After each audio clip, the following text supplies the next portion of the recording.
আল্লাহ নবী সাল্লাল্লাহু আলাইহি ওয়াসাল্লাম বলেন, এই দুই কবরের মধ্যে আযাব হচ্ছে। সরাসরি নবী বলছে, ইন্নাহুমা ইউআযাবান, এই দুই কবরে আযাব হচ্ছে। নবীজি বলেন, সাহাবারা জানো কেন আযাব হচ্ছে? আল্লাহ নবী সাল্লাল্লাহু আলাইহি ওয়াসাল্লাম বললেন, প্রথম ব্যক্তির কবরে আযাব হইতেছে, সে পেশাব করে ঠিকমতো ঢিলা কুলুক পানি ব্যবহার করত না। আল্লাহ নবী বলেন, কসম, এই কারণে এই নাফরমানের কবরে আযাব হচ্ছে। হায় হায়, তোমরা কিশোর যুবক মাঝ বয়সী দিনের পর দিন যারা প্রস্রাব করে, ঢিলা নাই, কুলুক নাই, টয়লেট পেপার ব্যবহার নাই, পানি ব্যবহার নাই, কি হবে কবর? কেমনে সহ্য করবে কবরের কাছে? নবী নিজে বলছেন, তিরমিজি শরীফের, আবু দাউদ শরীফের হাদিসে নবীজি বলছেন, তার কবরে আযাব হচ্ছে এই কারণে যে সে প্রস্রাব থেকে নিজেকে ঠিকমতো পাক রাখত, ঢিলা কুলুক পানি ব্যবহার করত না। তাইলে যারা এই শুধুমাত্র পেশাব করেই আবার হাঁটা শুরু করে, চলে যায়, তো কোথায় টয়লেট পেপার, কোথায় পানি? বলে। এবং এটা একদম বাস্তব সত্য কথা যে পেশাব করে যে ঠিক মতো পবিত্র হয় না, পানি ব্যবহার করে না, টয়লেট পেপার ব্যবহার, একদম একদম নিচু জাতের মানুষ। এটা একদম নিকৃষ্ট, কম জাত, নিকৃষ্ট জাতের মানুষ, একেবারে রুচিহীন সভ্য মানুষের সমাজে, মানুষের ভদ্র সমাজে বেমানান। এটা জন্তু জানোয়ারের সাথে মানান। এই আফ্রিকার জঙ্গল কিংবা সুন্দরবনে এই সমস্ত জন্তুদের সাথে থাকলেই তাকে মানাইতে পারে, কারণ ওরাও এরকম, ও এরকম।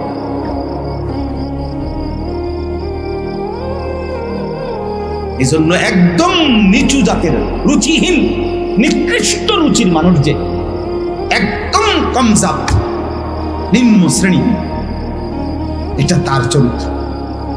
যে প্রস্রাবের দুর্গন্ধ নিয়ে প্যান্টের মধ্যে, লুঙ্গির মধ্যে চলতে থাকে, এটা নিশ্চিত টয়লেট পেপার ব্যবহার না করলে নিশ্চিত একেবারে পৃথিবীর যেই কোনো ডাক্তারের জিজ্ঞাসা করলো, পুরুষ সৃষ্টিগতভাবে তার পেশাবের ফোঁটা, আল্লাহর সৃষ্টিতেই তার পেশাব একবারে শেষ হয় না। একটু সময় অপেক্ষা করলে 2-4 ফোঁটা প্রস্রাব থেকেই যায়। এইটা টয়লেট পেপার ব্যবহার করলে শুষে নেয়, এরপরে পানি ব্যবহার করলে পবিত্র হয়ে যায়। ইসলামের সমস্ত বিষয় বিজ্ঞানসম্মত, বাস্তবসম্মত, যুক্তিসম্মত। অযৌক্তিক, অবাস্তব, অবৈজ্ঞানিক কোনো বিধান ইসলামের মধ্যে নাই। যা কিছু সুন্দর, সার্বজনীন, যা কিছু সারা বিশ্বব্যাপী মানানসই, সেটাই ইসলামের বিধান। রাসূলুল্লাহ সাল্লাল্লাহু আলাইহি সাল্লামের সৌন্দর্য পৃথিবীর কেউ প্রমাণ করতে পারে নাই যে নবীজির একটি বিন্দু নড়া চড়া, উঠা বসা, নবীজির খাওয়া পড়া, পেশাব পায়খানা, অজু গোসল, ঘুম, আহার, নিদ্রা, নবী সাল্লাল্লাহু আলাইহি সাল্লামের কোনো কিছুতে এক বিন্দু অসুন্দর এটা গোটা 1450 বছরে কোনো বেঈমানও আজ পর্যন্ত প্রমাণ করতে পারে। তাহলে অতএব বাবা, ছেলেরা, অনেক ছেলে, তোমরা মানুষ হও বাবা, সুন্দর হও, ভদ্র হও। বেঈমান মুশরিকের মতো চুল কতগুলো ফিরাইলে এটারে সুন্দর বলে, এটা পৃথিবীর কোনো পাগলও বলে নাই, কোনো ছাগলও বলে নাই, কোনো মাথা খারাপ তার সিরা এমন মানুষও বলে। তুমি থাকলে দেখাই, তুমি খুঁজে নাও যে কোনো পুরুষ চুলের ফ্যাশন, এটা পুরুষের সৌন্দর্য অথবা পুরুষের স্মার্টনেসের জন্য চুলকে বিভিন্ন রকমের ডিজাইন করা, এটা পুরুষের সৌন্দর্য, এতে ফুটে ওঠে। এটা পৃথিবীর কোনো বই, কোরআন সুন্নাতে না, এমনি জেনারেল শিক্ষার কোনো বইয়ের মধ্যে আছে কিনা, থাকলে আমার জানাই। পৃথিবীর কোনো আধ পাগল, ফুল পাগলও এই কথা বল। চুলের সৌন্দর্য হলো নারীর, নারীর চুল শোভা, নারীর কি চুল শোভা। চুলের জন্য পৃথিবীতে নারীর চুলের মধ্যে অনেক সৌন্দর্যতা, মায়া, আকর্ষণ সেটা থাকতে পারে, সেটা ভিন্ন বিষয়।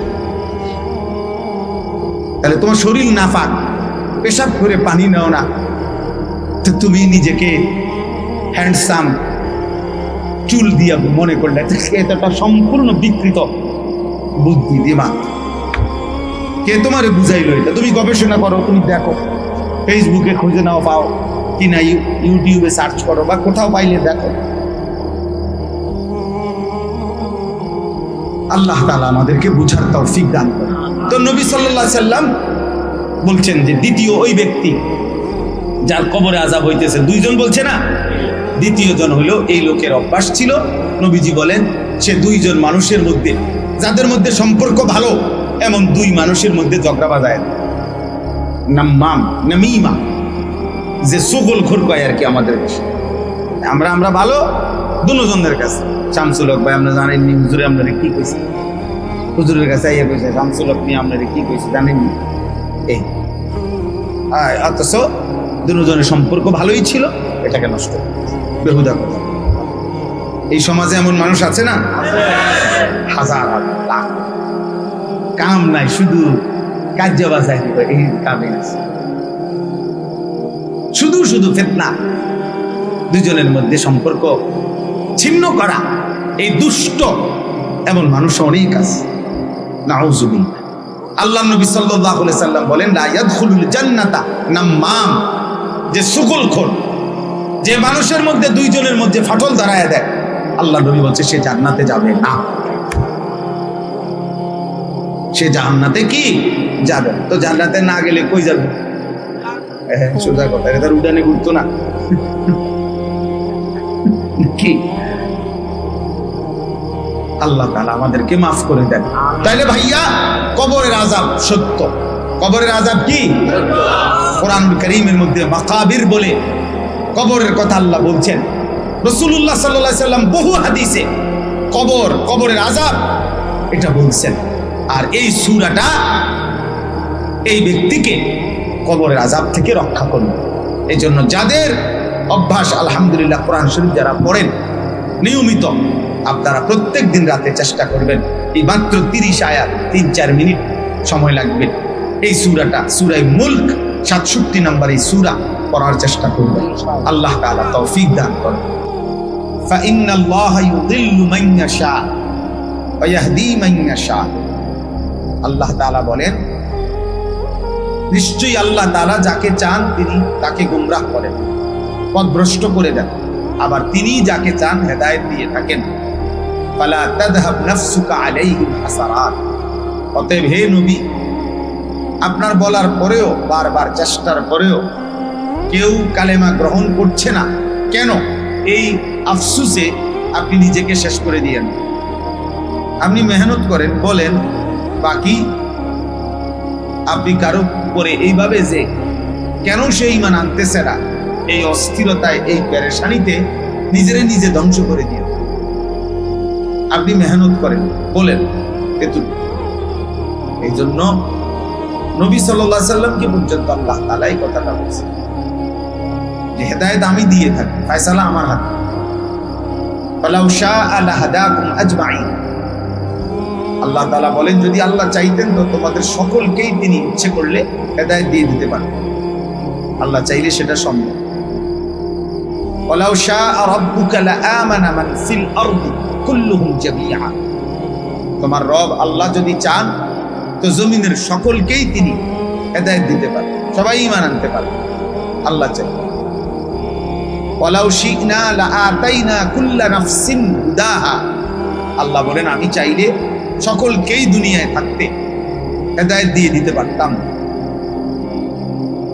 তাইলে এই সবগুলো আয়াতের কথা একটাই, যে মূলত ফয়সালা এককভাবে কার হাতে? আল্লাহ। আমাদের শুধু বলে যাও, কাজেই কোনো জনপ্রিয়তা দিয়ে কিচ্ছু আসে যায়। কোনো বক্তার ওয়াজে শ্রোতা বেশি হয়েছে, কোনো বক্তার ওয়াজে শ্রোতা কম হয়েছে, মানুষ হয়েছিল গেছে গা, এগুলো সঙ্গম করতে না, বেহুদা কথা। এগুলা ফিকিরে রাখাও ঠিক না। আয়োজক ওয়ালাদেরও মাথায় এটা থাকা উচিত। মাকসাদ উম্মতের পরিবর্তন। 1 কোটি মানুষ হইল, সবাই বন খাইতে খাইতে, বিড়ি খাইতে খাইতে বুট বাদাম খাইতে খাইতে চলে গেছে যার যার পথে যার। তো আপনার অর্জন কি? মানুষ আইছে, মানুষ গেছে, জোয়ার আসছে, ভাটা আসছে, শেষ। তো এতে কি হলো? এতে কি আসে যায়? এখানে 10,000 মানুষ হইলেই এই আয়োজকদের কি, না হইলেই কি, এতে কিচ্ছু আসা যায় না। এই জন্য এই মানসিকতা, যেমন বক্তাই শুধু দাওয়াত দিতে হবে, যার ওয়াজে শ্রোতা হয়, মানুষ বেশি, এত মানুষ বেশি কি মানুষ তখন বেশি হয়েছে, এটা আর কি? এখন যেই বক্তা বসতে ওয়াজ করতে, ওনার কবর রাজাব মাপ, আপনাদের কবর রাজাব মাপ, ওনার আয়োজকদের কবর রাজাব মাপ, তার লাভ ছিল। জন্য এটা বড় বিষয়। বড় বিষয় হলো পরিবর্তন, বড় বিষয় হলো জিন্দেগি সুন্দর হওয়া। এইটা মাকসাদ চেঞ্জ করা, সুন্দর করা। ইন্নামাল আমালু বিন্নিয়াত ওয়া ইন্নামা লিমরিইম মা নাওয়া। আল্লাহর নবী সাল্লাল্লাহু আলাইহি ওয়াসাল্লাম বলেন, সমস্ত কাজের ফলাফল নিয়তের উপরে নির্ভরশীল।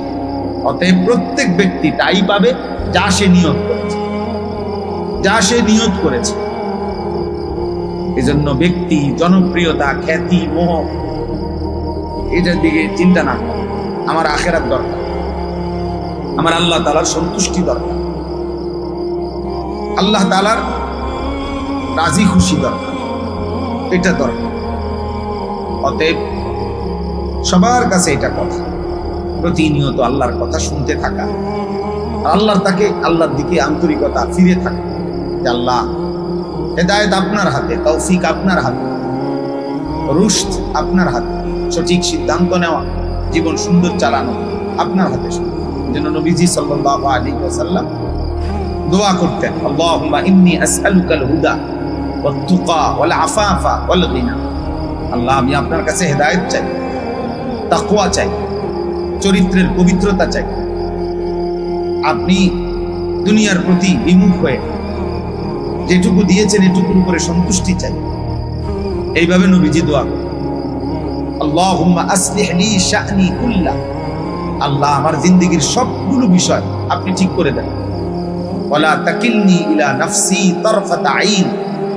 আল্লাহ, আমাকে এক সেকেন্ডের জন্য, এক পলকের জন্য আমার নিজের দিকে ফিরাই দিয়েন, যে আমি আমার মতো চলি এমন যেন এক মিনিটও না, বরং আমি যেন আপনার মর্জি মতো চলি, আপনার রাজি খুশি মতো চলতে পারি।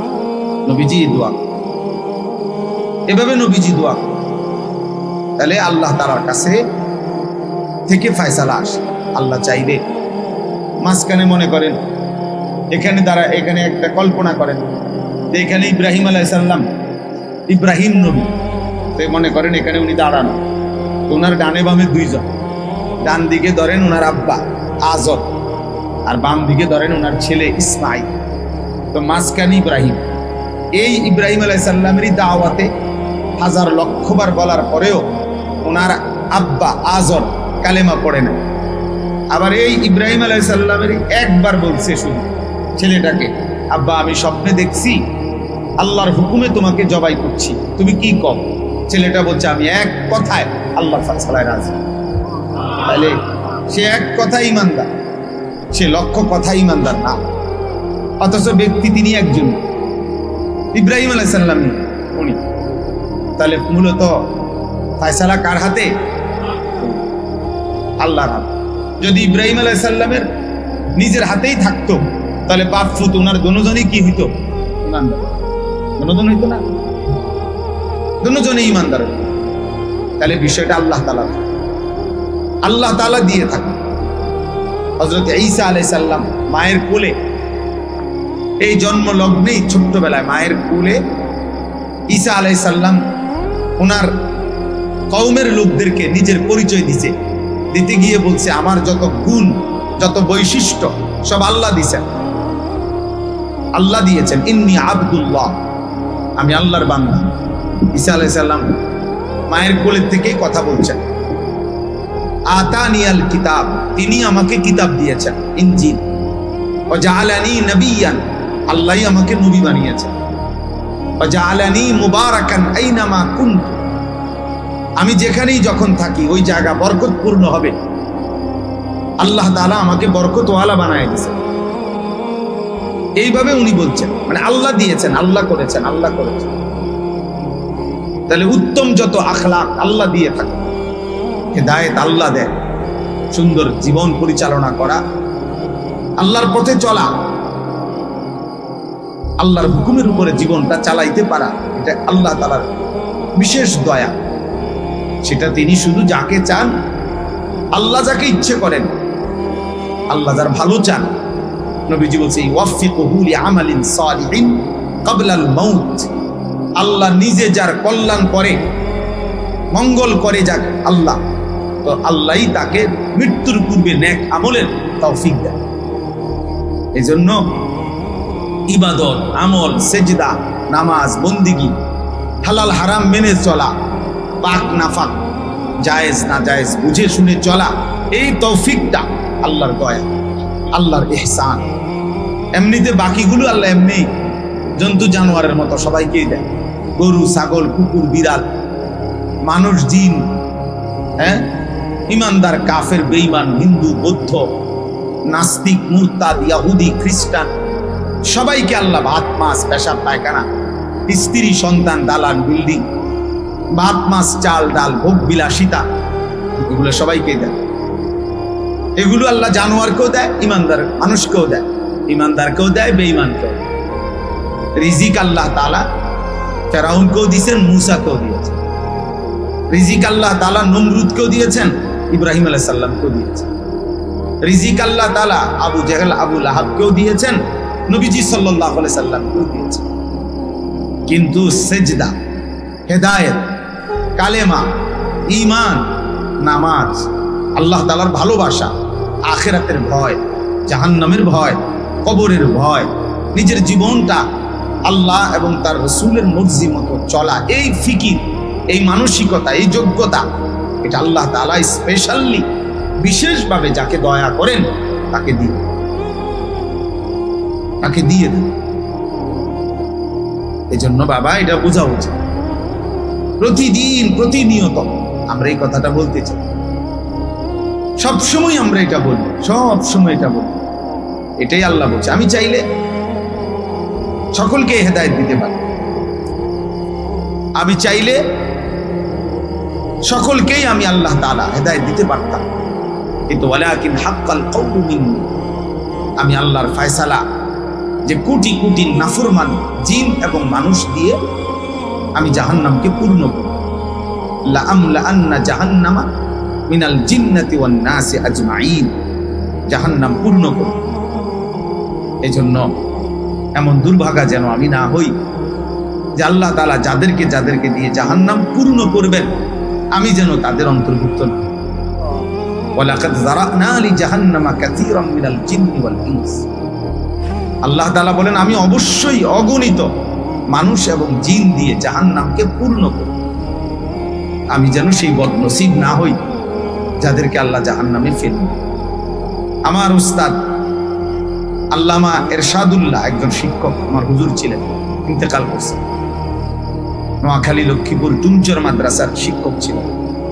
আমার শায়েখ আল্লামা মুফতি মুশতাকুর নবী কাসিমি হুজুরেরও উস্তাদ, আমারও উস্তাদ। তো ওই হুজুর আমাদের মনে আছে ছাত্র জীবনে আমগরে বলতেন যে কিয়ামতের অনেক আলামত নবীজি সাল্লাল্লাহু আলাইহি সাল্লাম এগুলো বলছেন, যেগুলা আল্লাহ তাআলা দেখাবেন। কিয়ামতের আলাম যেমন সন্তান মায়ের অবাধ্যতা করবে, স্ত্রীর আনুগত্য করবে, বাবাকে দূরে সরাই দিবে, বন্ধুকে কাছে টেনে নিবে, মানুষের আমানতকে খেয়ানত করবে, রাষ্ট্রের সম্পদকে লুণ্ঠন করবে, চুরি, মদ, জিনা, ব্যভিচার বেড়ে যাবে।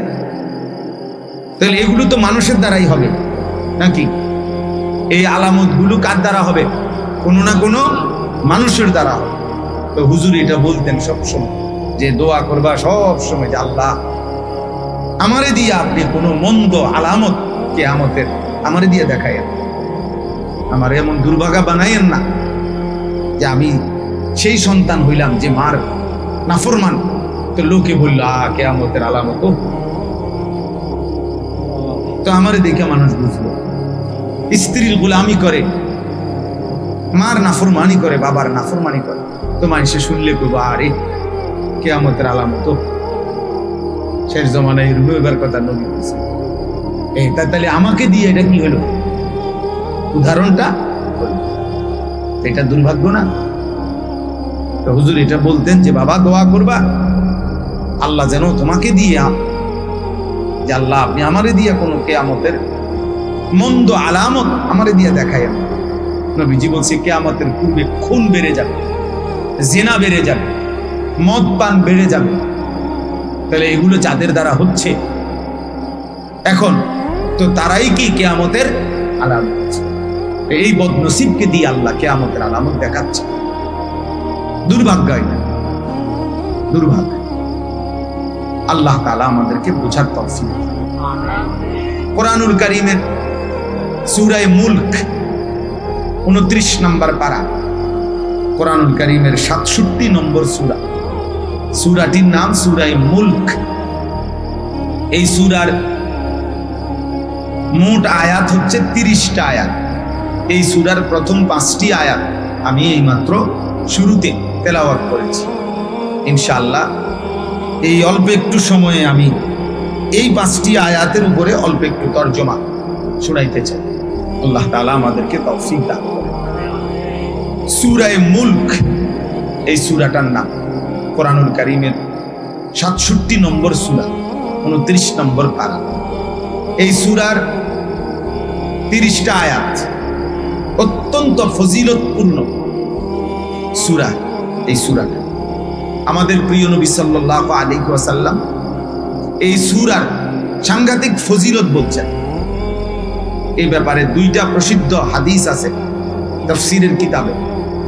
হযরত আবু হুরায়রা রাদিয়াল্লাহু তাআলা আনহু থেকে বর্ণিত, নবী সাল্লাল্লাহু আলাইহি ওয়াসাল্লাম ইরশাদ করেছেন, ইন্না সূরাতান ফিল কোরআনিল কারীম 30 আয়াতান শাফাআত লিসাহিবিহা হাত্তা গুফিরা লাহু তাবারাকাল্লাযী বিয়াদিহি।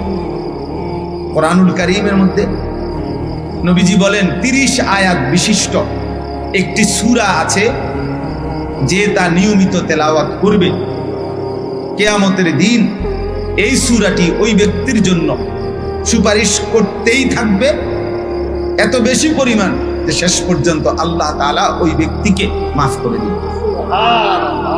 সেই সূরাটি হচ্ছে সূরা মুলক। এই সূরাটি 30 আয়াত। হযরত আনাস রাদিয়াল্লাহু তাআলা আনহু থেকে বর্ণিত আরেকটি হাদিস,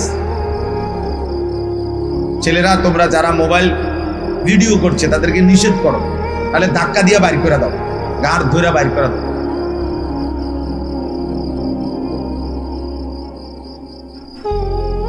এমন 2-4 জন অপদার্থ না শুনলে ভালো হয়। কিছু ছেলে থাকেই বেয়াদব, যাদের 24 ঘন্টাই বেয়াদব। কিসের আলেম, কিসের হুজুর, কিসের বয়স্ক, কিসের মুরব্বি, কিসের মসজিদ, কিসের মাহফিল। হাইওয়ান, এমন হাইওয়ান যে তার জীবন একরকম, রাত দিন একই রকম। হাইওয়ানের এক জিন্নি, নফসানিয়াত, মনের শাহওয়াত। এটা কি মানায় না না মানায়, এটা উচিত না অনুচিত, ন্যূনতম বিবেক বোধ কাজ করে না।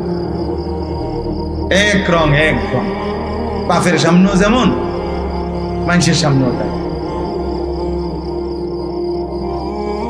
কোন দাড়ি টুপিওয়ালা হুজুরের সামনেও যেমন, সাধারণ মানুষের সামনে সব বরাবর, সব সারাক্ষণ এই মোবাইল, এই নাচে, লাফায়, পালায়, চটপুরি খায়, দুধ খায়, বাদাম খায়, মাতাল, নিজে নিজে নাচে, হাসে, ধাক্কা মারে, কাউরে লাথি মারে, কারো চুল ধরে টান মারে।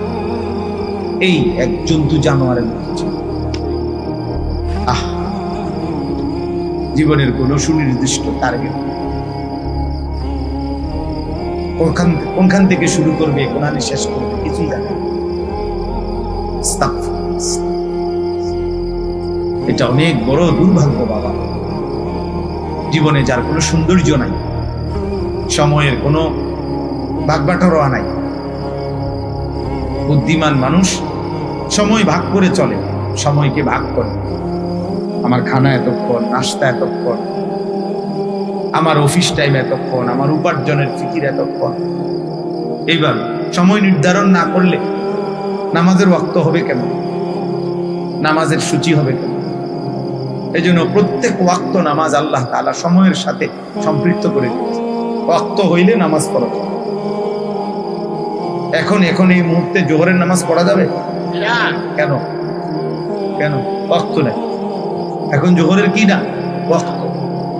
এখন ফজরের নামাজ পড়া যাবে? সময়কে আল্লাহ তাআলা ভাগ করে দিয়েছে। সকাল, দুপুর, বিকেল, সন্ধ্যা, রাত, ফজর, জোহর, আসর, মাগরিব, এশা। ইন্নাস সালাতা কানাত আলাল মুমিনিনা কিতাবাম মাওকুতা। নিশ্চয়ই নামাজ আল্লাহ তাআলা বলেন মুমিনদের উপরে ফরজ করা হলো সময় হিসাবে। কি হিসাবে? সময় হিসাবে। সময় হিসাবে। সময়কে যে ধারণ করতে পারে, সময়কে যে ধারণ করে, অর্থাৎ সময়কে যে উপলব্ধি করে, তো সে জীবনে দুনিয়াতেও সফল হয়, আখিরাতেও সফল। দুনিয়াতেও যারা বড় হয় তারা নিজের হায়াত, নিজের সময়কে সর্বোচ্চ মেহনত এবং উদ্দেশ্য সাধনে আন্তরিক থাকে, ফলে একদিন না একদিন সফলতা ধরা দেয়। আবার ঠিক আখিরাতেও যে চায়, সে এই দুনিয়ার সময়টুকুকে এই পরিমাণ গুরুত্ব দেয়, তো হাসরের ময়দানে গিয়ে দেখবে আল্লাহ তাআলা তাকে জান্নাতের ঘোষণা দিয়েছে। সময় আল্লাহ তাআলা সময়কে দিয়েছেনই আল্লাহকে ডাকার জন্য, আল্লাহর শুকর আদায়ের জন্য।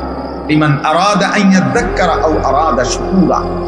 আল্লাহ তাআলা বলেন রাত্রি এবং দিন আমি বানাই পর্যায়ক্রমে, আমার বান্দারা যেন আমি আল্লাহর শুকর করতে পারে, আমার জিকির আদায় করতে পারে, আমার ইবাদত করতে পারে।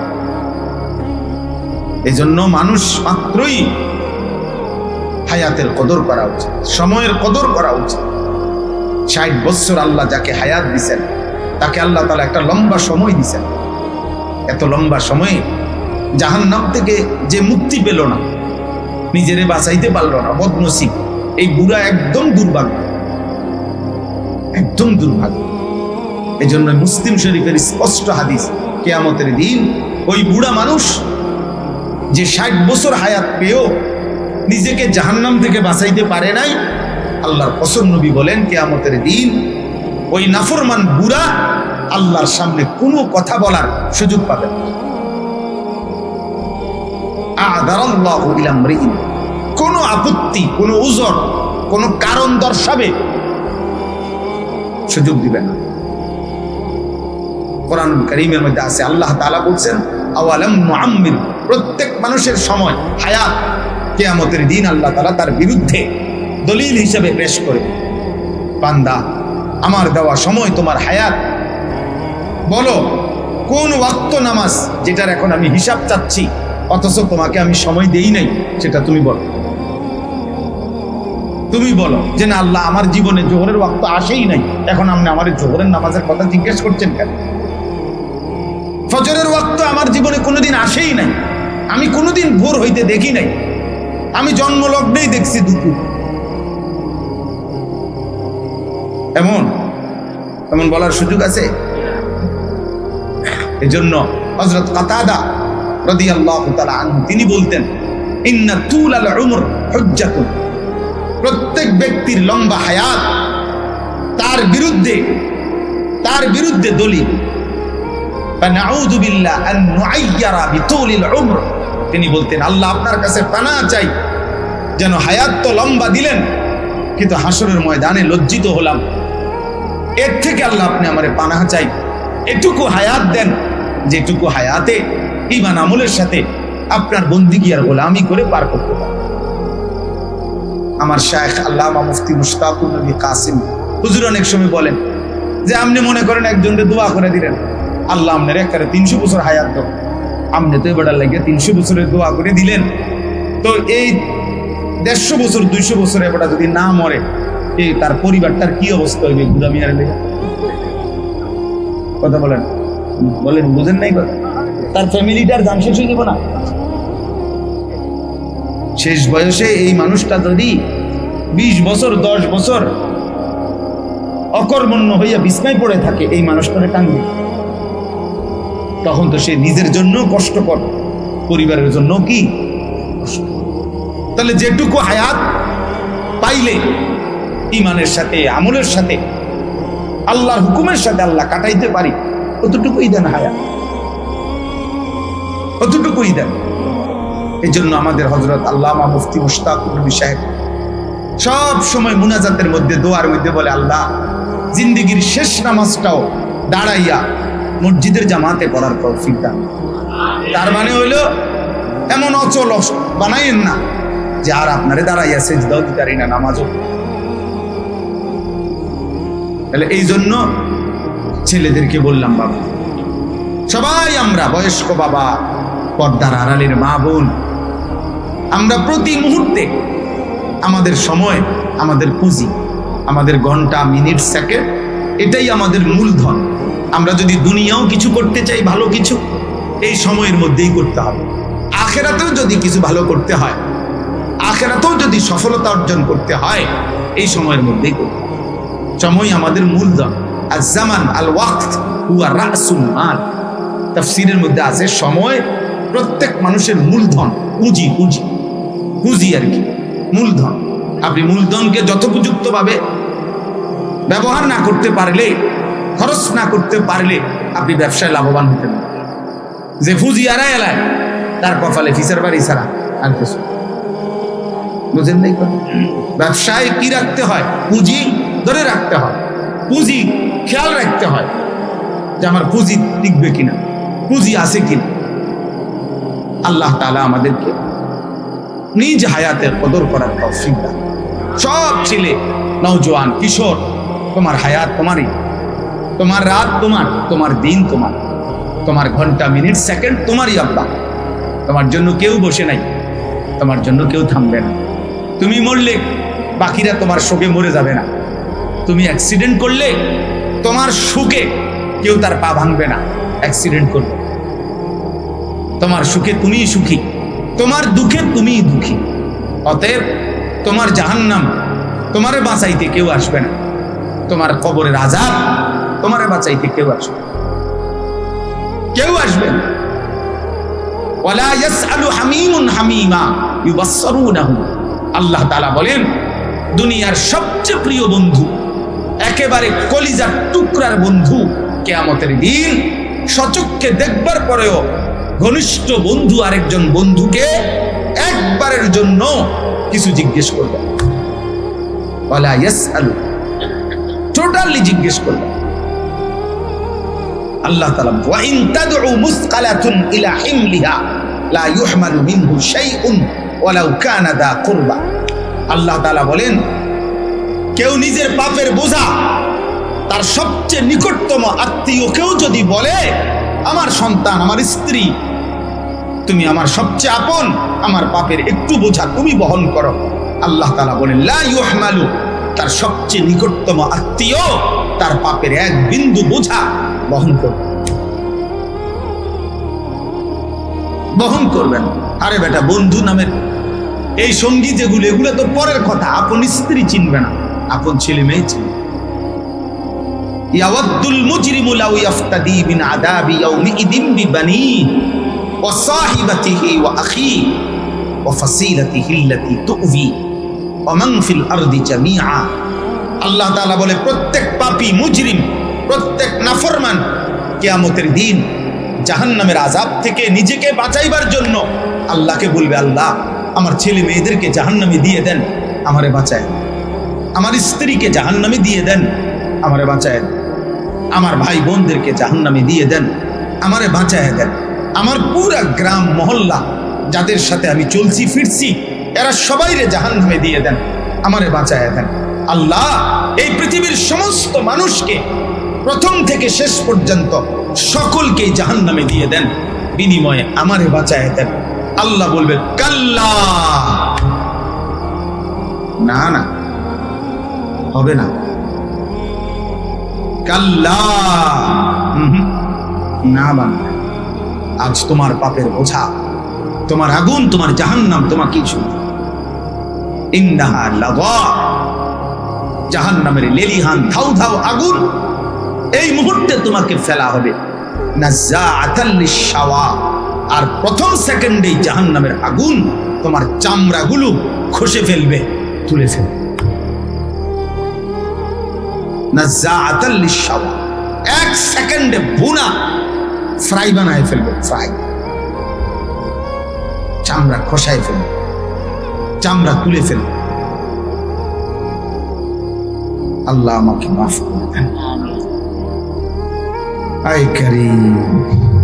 এই জন্য রাসূলুল্লাহ সাল্লাল্লাহু আলাইহি ওয়াসাল্লাম বলছেন, হযরত আনাস রাদিয়াল্লাহু তাআলা আনহু থেকে বর্ণিত, নবী সাল্লাল্লাহু আলাইহি ওয়াসাল্লাম ইরশাদ করেছেন, আরেকটি হাদিস বলতেছিলাম, সূরাতুন ফিল কোরআনিল কারীম খাসামাত আন সাহিবিহা হাত্তা আদখালাতহুল জান্নাহ তাবারাকাল্লাযী বিয়াদিহি। আল্লাহ নবী সাল্লাল্লাহু আলাইহি সাল্লাম বলেন, কোরআনুল কারীমের একটি সূরা আছে যে এই সূরাটি নিয়মিত তেলাওয়াত করবে, কিয়ামতের দিন এই সূরাটি ফেরেশতাদের সাথে ওই ব্যক্তির জন্য বিতর্ক করতে থাকবে, তর্কে জড়াবে। তর্ক করতে করতে এই সূরাটা বলবে, আমি একে জাহান্নামে যাইতে দেব না। ফেরেশতার সাথে যুদ্ধ করবে, তর্ক করবে। আল্লাহর নবী বলেন, হাত্তা আদখালাতহুল জান্নাহ, শেষ পর্যন্ত এই সূরাটা ওই ব্যক্তিকে জান্নাতে ঢুকাইয়াইছে। এই সূরাটাই হলো এই সূরা। কোন সূরা? সূরা মুলক। সুবহানাল্লাহ। এই দুইটা হাদিস, এক হলো সুপারিশ করবে, আল্লাহ মাফ করে দিবে। দুই হলো এই সূরাই লড়াই শুরু করবে ফেরেশতার সাথে। এই বেটা কি কর? ও প্রতিদিন রাত গভীরে, এশার পরে, মাগরিবের পরে, রাত্রে আমার এই 30টা আয়াত না পড়ে ও কোনোদিন ঘুমায় নাই। আজ সে জাহান্নামে পড়বে? হবে না, আমি মানি নাই। ফেরেশতা বলবে, আরে তার অন্যান্য গুনাহ বেশি। আরে না, বেটা আমি থাকতে সে জাহান্নামে জ্বলবে না। শেষ পর্যন্ত আল্লাহ তাআলা বলবে, ঠিক আছে, যা, মাফ করুন। নবীজি সাল্লাল্লাহু আলাইহি ওয়াসাল্লাম বলেন, এই সূরার আরো দুইটা নাম আছে, নবীজি নাম বলছে। আল মানিআ, বাধা দানকারী। আল মুনজিয়া, রক্ষাকারী। কিসের থেকে বাধা দেয়, কিসের থেকে রক্ষা করে? হাদিসের মধ্যে আছে, নবীজি বলেন, তুনজিহি মিন আযাবিল কবর। এই সূরাটি যে নিয়মিত তেলাওয়াত করবে, ওই ব্যক্তিকে এই সূরাটাই কবরের আযাব থেকে বাধা দেবে, রক্ষা করবে। কিসের থেকে? কবরের আযাব। কবরের আযাব। আল্লাহ তাআলা কোরআনুল কারীমের মধ্যে বলছেন, আলহাকুমুত তাকাসুর হাত্তা যুরতুমুল মাকাবির। হায় আমার বান্দাগণ, দুনিয়া বাড়ানোর নেশা, দুনিয়ায় ভোগ করার নেশা, দুনিয়াকে জুড়ে থাকার নেশা তোমাদেরকে আখিরাত ভুলাইয়া দিল। কিন্তু যতই ভুলে থাকো না কেন, সত্যি সত্যি একদিন তোমাদেরকে তো কবরস্থানে আসতেই হবে। হাত্তা যুরতুমুল মাকাবির, কবরস্থানে পৌঁছতেই হবে। কাল্লা সাউফা তা'লামুন, আর তখন তোমরা কবরে আসলেই অচিরেই জানতে পারবে কবরের এক এক সেকেন্ডের আযাব কতটা নির্মম, কতটা নির্মম, কতটা ভয়ানক। নবীজি সাল্লাল্লাহু আলাইহি সাল্লাম বলেন, কোন নাফরমান পাপী তাকে যখন তার স্বজনরা কবরস্থানে দাফন করার জন্য তার লাশ খাটিয়ার মধ্যে করে কাঁধে তুলে নেয়, তারা যখন কবরস্থানের দিকে প্রথম কদম রওনা দেয়, আল্লাহর নবী সাল্লাল্লাহু আলাইহি ওয়াসাল্লাম বলেন, আল্লাহর কসম, ওই নাফরমান তখন এমন বিকট চিৎকার করে আর বলে, ইয়া লাইতাহা ইলা আইনা কাদ্দামতুমুনি। আয় আমার আফসোস, আমার স্বজনরা, আমারে তোমরা কই নিয়ে যাচ্ছ? তোমরা আমার ওইদিকে নিচ্ছ কেন? আল্লাহর নবী সাল্লাল্লাহু আলাইহি সাল্লাম বলেন, পৃথিবীর প্রথম মানুষ থেকে ইসরাফিলের ফু পর্যন্ত যত মানুষ, সমস্ত মানুষ যদি একসাথে একবার এই নাফরমানের শুধু লাশের খাটিয়ায় যে চিৎকারটা দেয়, কবরের আযাবের ভয়ে আল্লাহর নবী বলেন, একবার যদি সমস্ত মানুষ একসাথে শুনতো ওই চিৎকার, লাসাইকা, সমস্ত মানুষ একসাথে বেহুশ হয়ে যেত, এত ভয়ানক। নবী সাল্লাল্লাহু আলাইহি সাল্লাম বলেন, আল্লাহ তাআলা দয়া করে ওই আওয়াজ তোমাদেরকে শোনায় না, যদি শুনাইতো তো তোমাদের গোটা জিন্দেগি তছনছ হয়ে যেত। জীবনে আর কোনো আনন্দ ফুর্তি, জীবনে আর কোনো আরাম ভোগ করতে। রাসূলুল্লাহ সাল্লাল্লাহু আলাইহি ওয়াসাল্লাম বলছেন, লাউ তা'লামুনা মা আ'লামু, কবরের আযাব, জাহান্নামের আযাব কি পরিমাণ ভয়ানক, এটা আমি যা দেখছি, আমি যা জানি, আমার উম্মত তোমরা যদি সবাই তা জানতা, বুঝতা, দেখতা, লা দাহিকতুম কালিলা ওয়া লা বাকাইতুম কাসীরা, তাহলে তোমরা একদমই কম হাসতা, সারাক্ষণই বেশি বেশি কাঁদতা। ওমা তালাজ্জাজতুম বিল ফুরুশাত, অর্থাৎ তোমরা বিছানায় তোমাদের স্ত্রীদের সাথে তখন আর কোনো রকম মেলামেশাও করতে না। এমনকি শুধু কবরের আযাব আর জাহান্নামের আযাবের এক বিন্দু উপলব্ধি যদি তোমাদের জানোয়ারেরও হইতো, তাহলে তোমার কোনো জানোয়ারও, গরু, ছাগল, ভেড়া, বকরি, হৃষ্টপুষ্ট আর কোনোদিন হইতো না, বরং ওই বকরা, ভেড়া, বকরি, গরু, ছাগল পর্যন্ত জীর্ণ শীর্ণ হয়ে মরে যেত। হাদিসে নবীজি সাল্লাল্লাহু আলাইহি সাল্লাম 5 ওয়াক্ত নামাজের পরে কবরের আযাব থেকে পানাহ চাই। প্রত্যেক নামাজের পরে যে কয়েকটা দোয়া নিয়মিত করতেন নবীজি সাল্লাল্লাহু আলাইহি সাল্লাম, তার মধ্যে কবরের আযাব থেকেও পানাহ চাই। আল্লাহুম্মা ইন্নী আউযু বিকা মিন আযাবি জাহান্নাম ওয়া মিন আযাবিল কবর ওয়া মিন ফিতনাতিল কবর ওয়া মিন ফিতনাতিল মাসীহিদ দাজ্জাল ওয়া মিন ফিতনাতিল মাহইয়া ওয়াল মামাত। এর মধ্যে একটা হলো কবরের আযাব। নবীজি বলতেন কবরের আযাব থেকে আল্লাহ আমি আপনার কাছে পানাহ চাই। নবীজি সাল্লাল্লাহু আলাইহি সাল্লাম সাহাবাদের সাথে কোথাও যাচ্ছিলেন দুইটা কবরের পাশ দিয়ে, নবীজি তখন স্পষ্ট বলছেন, আল্লাহর নবী সাল্লাল্লাহু আলাইহি ওয়াসাল্লাম বলেন এই দুই কবরের মধ্যে আযাব হচ্ছে। সরাসরি নবী বলছেন ইন্নাহুমা ইউআযাবান, এই দুই কবরে আযাব হচ্ছে। নবীজি বলেন, সাহাবারা জানো কেন আযাব হচ্ছে?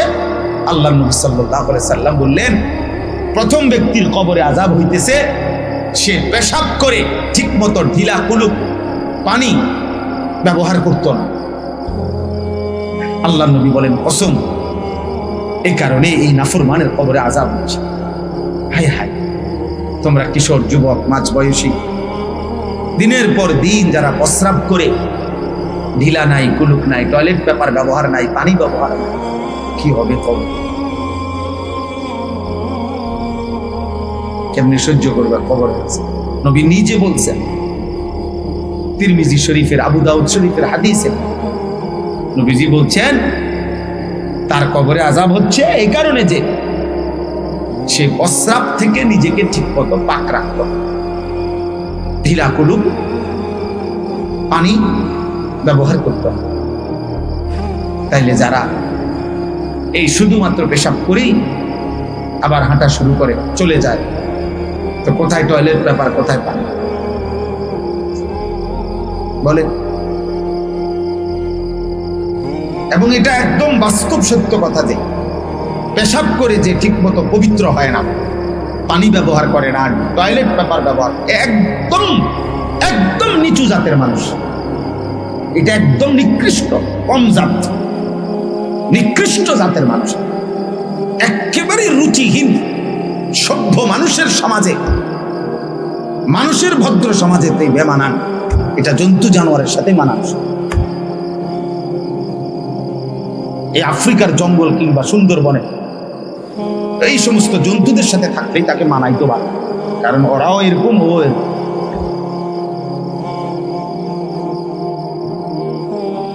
এই জন্য একদম নিচু জাতের, রুচিহীন, নিকৃষ্ট রুচির মানুষ যে একদম কম জাত, নিম্ন শ্রেণী, এটা তার চরিত্র।